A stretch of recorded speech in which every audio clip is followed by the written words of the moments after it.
একের পর এক চমক দেখিয়ে চলেছে সৌদি লীগের ক্লাবগুলো। Cristiano Ronaldo, Neymar Junior, N'Golo Kante, Roberto Firmino, Karim Benzema, Riyad মাহরজদের মতো তারকাদের ইতোমধ্যেই দলে টেনেছে সৌদি লীগের বিভিন্ন ক্লাব। এবার বর্তমান সময়ের ফুটবল সুপারস্টার ভিনিসিয়াস জুনিয়রের দিকে নজর দিয়েছে সৌদি লীগের ক্লাব আল আহলি। প্রাথমিক পর্যায়ের মোটা অঙ্কের সেই প্রস্তাবের বিস্তারিত জানাচ্ছেন সাদাতুর রাফি। জাপানের বেসবল খেলোয়াড় শুহে ওতানি, যার খ্যাতি বিশ্বজুড়ে, 2023 সালে $700 মিলিয়ন বিনিময়ে যুক্তরাষ্ট্রের বেসবল দল লস অ্যাঞ্জেলস ডজার্স তাকে নিজেদের করে নেয়। 10 বছরে $700 মিলিয়নের এই চুক্তি বর্তমানে ক্রীড়া দুনিয়াতে সবচেয়ে দামি চুক্তি। আর ব্রাজিলিয়ান ফুটবল সুপারস্টার ভিনিসিয়াস জুনিয়রের সামনে এবার হাজির হয়েছে সেই চুক্তি ভাঙার প্রস্তাব।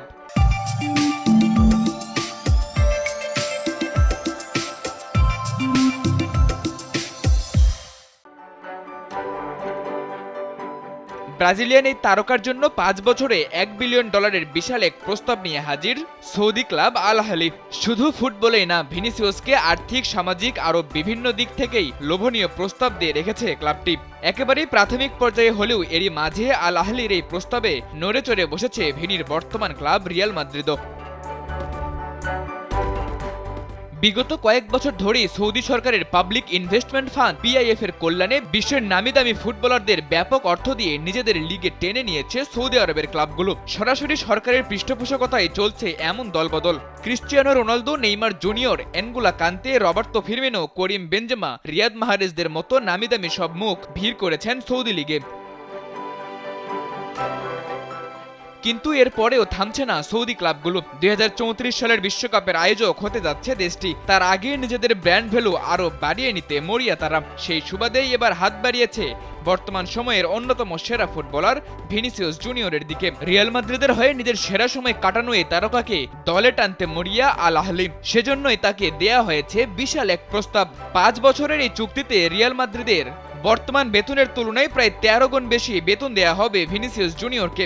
রোনালদোর সমান €200 মিলিয়ন বেতন পাবেন তিনি, হবেন লিগের সর্বোচ্চ বেতনধারী ফুটবলার। রিয়ালের সাথে করা গত বছরের চুক্তির মেয়াদ 2027 সাল পর্যন্ত। তবে সৌদি ক্লাবের প্রস্তাবে রিয়ালের চেয়ে অনেক বেশি অর্থ পাবেন ভিনিসিয়াস। সঙ্গে 2029 সালে নিজের ইচ্ছে মতো ক্লাবে যাওয়ার সুযোগ তো থাকছেই। সে সময় তার বয়স হবে 29, যার অর্থ চাইলেই যে কোনো ইউরোপিয়ান ক্লাবেও দেখা যাবে ভিনিসিয়াসকে। সঙ্গে অন্যান্য প্রস্তাব তো আছেই। এমনকি 5 বছর পর ক্লাব ছাড়লেও ভিনিসিয়াসকে দেখা যাবে 2034 বিশ্বকাপের দূত হিসেবে। এমন বড় অঙ্কের প্রস্তাবের বিপরীতে ভিনিসিয়াস কি সিদ্ধান্ত নেবেন সেটাই এখন দেখার অপেক্ষা। সেই সঙ্গে আল আহলিকেও পরিশোধ করতে হবে তার রিলিজ ক্লজের €1 বিলিয়ন। সেটা সম্ভব কিনা তা অবশ্য সময়ই বলে দেবে। সাদাতুর রাফি, কালবেলা।